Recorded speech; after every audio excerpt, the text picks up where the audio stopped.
Hello, வணக்கம். கண்கள் போதும் காதல் செய்ய பாகம் 23. இது நாள் வரைக்கும் கதை போடாததுக்கு ஒரே காரணம் பெருசாக வியூஸ் போகலை. மேற்கொண்டு கதை சொல்லவும் விருப்பம் இல்லாத மாதிரி இருந்துச்சு. சரி, ஆரம்பிச்சிட்டோம், கதையை முடிச்சிருவோம்னு சொல்லிட்டு தான் கண்டினியூ பண்ணுறேன். என் சேனல், என் வாய்ஸு, என் கதை பிடிச்சிருந்தா என் கதைக்கு ஒரு லைக் போடுங்க. உங்கள் நண்பர்களுக்கும் இதை ஷேர் பண்ணுங்கள். முக்கியமாக சப்ஸ்கிரைப் பண்ணிக்கோங்க. வாங்க கதைக்குள்ளே போகலாம். அவள் ஃபோனை அணைத்து விடவும் இவன் மனதுக்குள் சிரித்து கொண்டு, ராட்சசி, ஒரு முத்தத்தை கூட கெஞ்ச வைக்கிறான் என்று நினைத்து கொண்டு அவன் ஃப்ளைட் தரையிறங்கியதும் அவனது வேலையை பார்க்க சென்று விட்டான். இங்கு ரியாவோ தனக்கும் தன் மகளுக்கும் தேவையான வேலைகளை பார்த்து கொண்டு வெற்றிக்கு வேண்டிய உணவை தயாரித்து கொண்டிருந்தாள். மயில் வாகனமோ மாத்திரை சாப்பிட்டதற்கு அதற்கும் தூங்குவதற்கு சென்று விட்டான். ஆழ்ந்த உறக்கத்தில் இருக்கும் பொழுது அவருக்கு ஒரு அழைப்பு வந்தது. எடுத்து காதில் வைத்தவர் யாரென்றே பார்க்காமல் ஹலோ என்று சொன்னதான் தாமதம். யோ நைனா, என் பொண்டாட்டி பிள்ளை வீட்டில் இருக்கா இல்லையா என்று அந்த பக்கம் இருந்து விஜய் அலறினான். என்னடா சொல்கிற என்று கேட்க, யோ நான் ஃபோன் அடிச்சுக்கிட்டே இருக்கேன், என் பொண்டாட்டி எடுக்கவே மாட்டேன்றா, எனக்கு பயமாக இருக்குது, வீட்டை விட்டு போயிட்டாலான்னு போய் ஒரு எட்டு பாரு என்று சொல்ல அவரோ அரைகுறை தூக்கத்தில் எழுந்து வந்து வெளியே பார்க்க ரியா சாப்பாடை எடுத்து பேக் பண்ணி கொண்டிருந்தாள். அவள் கிளம்புவதற்கு தயாராக கொண்டிருப்பதை பார்த்து வெற்றிக்கு உணவு எடுத்து செல்கிறாள் என்று புரிந்து கொண்டு, வீட்டில் தான் இருக்கா, பேக் பண்ணிட்டு இருக்கா சாப்பாடை. என்னது பேக் பண்ணிட்டு இருக்காளா? எங்கே போறா? யாரா பக்கம் போறா? எதுக்கு போறா என்று அவன் அடுக்க, அறிவு கட்டவனே, உன் தம்பிக்கு ஸ்கூலுக்கு சாப்பாடு எடுத்துட்டு போறா, இப்போ எதுக்கு நீ இப்படி பதற? யோ, அவள் என்கிட்ட இன்னும் சரியாகவே பேசலை நைனா, எனக்கு அதான் பயமாக இருக்குது. அவளை விட்டுட்டு வர பயமாகவும் இருக்குது. எங்கே சொல்லாமல் கொள்ளாமல் வீட்டை விட்டு போயிடுவாளோன்னு ரொம்ப ரொம்ப பயமாக இருக்குது. அப்படி அந்த பிள்ளை வீட்டை விட்டு போகிற அளவுக்கு நீங்கள் என்ன பண்ணீங்க? நான் ஒன்றுமே பண்ணல நைனா. ஓ, அதனால தான் வீட்டை விட்டு போகிறாளா? ஐயோ நைனா, நான் அதெல்லாம் பண்ணேன், ஆனால் அவகிட்ட ரொம்ப வாய் பேசிட்டேன் நைனா, அவன் மேலே இருந்த கோவத்தில். அதனால வீட்டை விட்டு போயிடுவாளோன்னு எனக்கு பயமாக இருக்குது. நீ வேற அவகிட்ட மூஞ்சி தூக்கிட்டு இருக்கியா? அதனால் யாருமே கேட்க ஆள் இல்லை நினச்சிட்டு அவள் போயிட்டானா என்ன பண்ணுறது? அதான் உனக்கு கால் பண்ணேன். நீ என்ன செய்கிற? என் பொண்டாட்டிக்கு காவலாகவே உட்காந்துருக்கு. அடி செருப்பால நாயே, என்ன பேசிகிட்டு இருக்க என்று மயில் வாகனம் எகிற, லைனா என் பொண்டாட்டியை ஃபோனையாவது ஆன் பண்ண சொல்லு. அட்லீஸ்ட் நீ ஃபோனை ஆன் பண்ணலைனாலும் உன் ஃபோனை ஆன் பண்ணி வச்சுட்டு நீ தூங்கிடு. நான் அவள் குரலை கேட்டுக்கிட்டே இங்கே வேலை பார்க்குறேன். எனக்கு 10 லட்ச ரூபா நஷ்டமானாலும் பரவாயில்ல நாயே, வீடு வந்து சேரு. 1 மணி நேரத்துக்கு 1 மணி நேரம் ஃபோன் பண்ணி என்னை தொலை பண்ணுவேன்னா எனக்கு அந்த காசே வேணாண்டா. வண்டி ஏறி வீடு வந்து சேர்றா என்று மயில் வாகனம் ஏகத்துக்கு கத்த, நைனா 10 லட்சம் நைனா போனா போகுதுடா, ஆனால் உன் டார்ச்சரை என்னால் தாங்க முடியாது. பொண்டாட்டி பிள்ளைய இப்படி நினைக்கிறவன் கூடையே கூட்டு போயிருக்க வேண்டியதானே.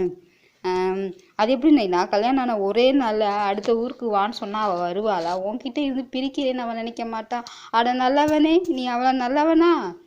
எனக்கே ஆச்சரியமா இருக்குடா, நீ இப்படிலாம் பேசுவேன்னு. இல்லை நைனா, அவன் மனசு சரியில்லாமல் இருந்தா அவளை அதங்கேயும் இங்கேயும் அலக்களிக்க வேணாம் அப்படின்னு நினச்சி தான் நான் விட்டுட்டு வந்தேன். அதுவும் இல்லாமல் நான் அதனை பார்க்க வந்திருக்கோம். கொஞ்சம் முன்ன பின்ன ஆச்சுன்னா என்ன ஆகும்? எனக்கே இங்கே என்ன ஆகும்னு தெரியல. அவளை கூட்டு வந்து மேலே அலக்களிக்க வேணாண்டு அந்த நொணநட்டியம்லாம் பேசுகிறவன் வீட்டில் பொண்டாட்டியை ஃபோன் எடுக்க சொல்லி கொஞ்சி கெஞ்சி தாஜா பண்ணியிருக்கணும். எங்கே உனக்கு அந்தளவுக்கு அறிவில்லடா மகனே, காதலிக்க மட்டும்தான் தெரியுது, கரெக்ட் பண்ண தெரியலையடா என்று மயில்வாகனம் உச்சு கொட்ட, நைனா நீ தான் பேசுறியா? ஆமாம், அந்த பிள்ளை எனக்கு பிடிக்காதான், ஆனால் உன் பொண்டாட்டியாக வந்துடுச்சுல. இந்த வீட்டு மருமகன்ற முறையில் அந்த பிள்ளையோட நலனும் ஓ நலனும் எனக்கு ரொம்ப முக்கியம்டா. என் மனசில் அந்த பிள்ளை பிடிக்காது தான் நைனா. தெளிவாக குழப்புற நைனா. உனக்கு பிடிக்குமா பிடிக்காதடா? என் நாயே, எனக்கு அந்த பிள்ளையை பிடிக்காது, ஆனால் இந்த வீட்டு மருமகன்ற முறையில் அந்த பிள்ளை எல்லா கடமையும் செய்யணும்னு நான் எதிர்பார்க்குறேன். அப்படியா நைனா? ஐயோ, இது தெரியாமல் நான் ரொம்ப என்னென்னமோ பிளான் பண்ணிட்டேனே. உன்னையும் அவளை ராசியாக்கணும், உன்னையும் என் மகளை ராசியாக்கணும், அப்புறம் நானும் நீயும் ராசியாகணும். என் நாயே, நீயும் நானும் நல்லா தானடா பேசிகிட்டு இருக்கோம் என்று மகனிடம் பேச, இல்லை நைனா, நீ இப்போ அடிக்கடி என்னை மரியாதை இல்லாமல் பேசுகிற நைனா. அந்த மரியாதை இல்லாத பேசுகிறனால எனக்கு மனசு ரொம்ப கஷ்டமாக இருக்குது நைனா என்று அவனை அங்கேருந்து உச்சி கொட்ட, அடேங்கப்பா, இந்த கல்யாணத்துக்கு முன்னாடி நான் உனக்கு அப்படியே மரியாதையை வாரி வழங்கின மாதிரியும் இப்போ உனக்கு மரியாதை இல்லாமல் பேசுகிற மாதிரியும் பேசுகிற என்று விஜயை பார்த்து மயில் வாகனம் எகிரி கொண்டிருக்க, இல்லை நைனா, அப்போல்லாம் எப்பயாவது ஒரு தடவை தான் நாயின்னு சொல்லுவேன். இப்போ வார்த்தைக்கு வார்த்தை நாயின்னு சொல்கிறேன். எனக்கே ஒரு வேளை ஃபீல் ஆகுது நம்ம நாயோ அப்படின்ட்டு. நான் அப்பப்போ பின்னாடி திரும்பி பார்த்துக்கிறேன் நைனா, எனக்கு வால் முளைச்சிருக்கான்னு என்று அவன் சொல்லிக்கொண்டே சிரிக்க மயில் வாகனம் சிரித்தே விட்டார். இந்த வாய் வாய் என்று அவர் கடித்து கொண்டே சொல்ல, சரி நைனா, நீ சாப்பிட்டையா என்று சொல்ல, சாப்பிட்டேன், போய் தூங்கிட்டு இருந்தேன், தூங்குனவனை எழுப்பி சாப்பிட்டியான்னு கேட்குறியடா பக்கி என்று திரும்பவும் திட்ட, மதியத்துக்கு உன் மருமகன் என்ன செஞ்சிருக்கான்னு பாரேன் என்று அவன் கூறிக்கொண்டிருக்கும் பொழுதே மயில் வாகனம் இடைமறித்து, அந்த பொண்ணு பச்சந்தண்ணியும் பழைய சோறும் தந்தா கூட போதும்டா, நான் தேவாமிர்தமாக சாப்பிடுவேன், நொய்யின்னு பேசி டார்ச்சர் பண்ணாமல் போன வேலையை பாடுறா, வைரா ஃபோனை என்று அவரும் கோபப்பட்டு ஃபோனை அணைக்க, இங்கே விஜய் சிரித்து கொண்டு, எங்கள் அப்பாவும் இவளும் ஒரே கேட்டகிரி, நம்மளை திட்டி ஃபோனை வைக்கிறதுல ஆளாக இருக்காங்க. சரி, வந்த வேலையை பார்த்துட்டு இன்னைக்கு நைட்டோட நைட்டாக வீட்டுக்கு ஓடிடணும், நம்மளால் இந்த மும்பையில் தனியாக சுத்த முடியாதுப்பா என்று அவன் சுற்றும் முற்றும் பார்க்க, அங்கே அவனது ஆள் ஒருவன் வந்து, சார், அந்த நாதனை பிடிச்சி கட்டி வச்சாச்சு, நீங்கள் வந்தீங்கன்னா போய் பார்த்து பேசிடலாம் என்று சொல்லி கொண்டிருக்கும் பொழுதே, வாங்க போகலாம், ஐ எம் ரெடி என்று அவன் கிளம்பி நாதன் இருக்கும் இடத்திற்கு சென்றார்கள். நாதனை பார்த்ததும் இவனுக்கு பற்றி கொண்டு வந்தது. ஏண்டா நாயே, பிஸ்னஸ்ன்னு சொன்னால் ஒழுங்காக வேலை பார்க்கணும், அது என்ன காசு வந்ததுக்கப்புறம் ஃபோன் ஆஃப் பண்ணுறது, தேடினாலும் கண்ணில் சிக்காமல் எஸ்கேப் ஆகுறது, இதான் நீ பிஸ்னஸ் பண்ணுற லட்சணமா என்று அவன் கன்னத்தில் அடிக்க, ஷாப், நீங்கள் தான் ஷாப், என் மேலே 9 லட்ச ரூபாய் கொடுத்தது நான் தப்பு பண்ணலை ஷாப், நீங்கள் தான் தப்பாக கணக்கில் வரவு வச்சிட்டீங்க என்று அவன் இழுத்து சொல்ல, அதை பார்த்த விஜய், உனக்கு யாரா நாதன் தமிழ் பேர் வச்சது? நாதன் சொல்லி தமிழ் பேர் நானாக வச்சுக்கிட்டேன் சார், அப்போ தான் தமிழ் ஆளுகன்னு சொல்லிட்டு நம்மக்கிட்ட பிஸ்னஸ் நல்லா வரும்னு சொல்லிட்டு நானாக வச்சுக்கிட்டேன் ஷாப் என்று அவன் சொல்ல, நல்லா வந்திருக்கீங்கடா, பேரெல்லாம் மாற்றி வியாபாரம் பண்ணணும்னு சொல்லிட்டு, சரி, நாங்கள் தான் தப்பாக வரவு வச்சாச்சு, நீ நல்லவன்னா திருப்பி கொடுத்துருக்கணும்ல சார், கொடுத்துருக்கணும்லடா என்று நாதனிடம் கேட்க, சார், நாங்கள் கொடுக்கலாம் தான் நினச்சேன், அதுக்குள்ளே எங்கள் வீட்டில் இருந்து ஒரு எமர்ஜென்சி சொல்லி காசை எடுத்துட்டாங்க, திரும்ப ரொட்டேஷனில் போனது இன்னும் வரலை, வந்ததுக்கப்புறம் ஃபோனை எடுக்கலாம்னு நினச்சேன் என்று அவன் இழுவையாக கூற, நல்லா கொடுப்பீங்கடா அல்வா என்று அவன் இழுக்க, இல்லை சார், இப்போ இருங்க, நம்ம வீட்டில் இருந்து 9 லட்ச ரூபா பணம் வரும் என்று அவன் கூறிக்கொண்டிருக்கும் பொழுதே அவனுக்கு ஒரு அலைபேசி வந்தது. யாரு என்று கேட்க, பணம் கொண்டு வர ஆளுதான் சார், ஸ்பீக்கரில் போடுறேன் கேளுங்க என்று அவன் அரைகுறை தமிழில் பேச, ஸ்பீக்கரில்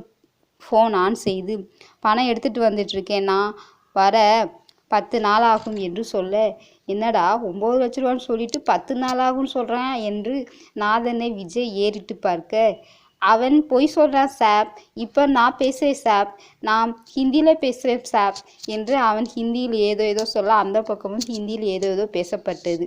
ஃபோனை அணைத்தவன், சார், இப்போ 10 நிமிஷத்தில் காசு வந்துடும், நீங்கள் காசை எடுத்துக்கிட்டு உங்கள் ஊருக்கு போங்க, நம்ம இனிமேல் பிஸ்னஸ் பண்ணிக்கலாம் என்று அவன் அரைகுறை தமிழில் கூற, நீ இங்கிலீஷ்லேயே பேசு, எனக்கு இங்கிலீஷே புரியும், ஆனால் நீ தமிழ் பேசுகிறேன்னு சொல்லிட்டு தமிழை மட்டும் சாகடிச்சிடாதடா, என்னால் தாங்கிக்க முடியாது என்று விஜய் சொல்ல, எனக்கு இங்கிலீஷு தெரியாது சாப், தமிழ் தான் தோடா மாளும், நீ தோடா மாளுதோ தோடு இல்லாமல் மாளுதோ, ஆனால் வாயிலேருந்து தமிழ் வந்தால் தமிழ் மெல்ல சாகுன்றதுக்கு பதிலாக இன்னைக்கே சித்துருண்டா என்று விஜய் சொல்ல, பக்கத்தில் இருந்தவன் சிரித்து விட்டான்.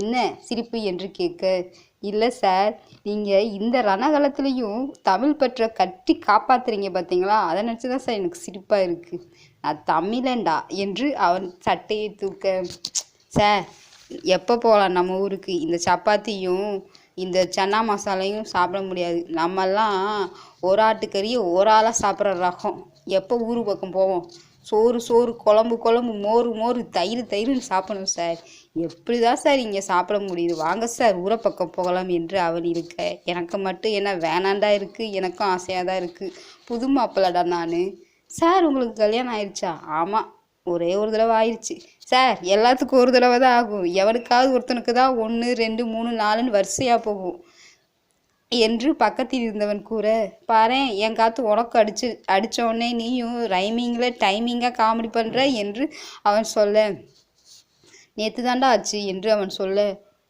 என் கதை பிடிச்சிருந்தா லைக் பண்ணுங்கள், கமெண்ட் பண்ணுங்கள், சப்ஸ்கிரைப் பண்ணிக்கோங்க.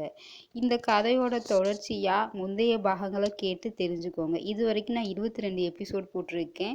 பிளேலிஸ்டில் இருக்குது. கண்கள் போதும் காதல் செய்ய என்ற கதையை மட்டும் இல்லாமல் உயிரை உள்ளே வரட்டுமா, தந்து விடும் மன்னிப்பு, சிற்றன்னை போன்ற கதையிலும் கேளுங்க. மன்னிக்க வேண்டும்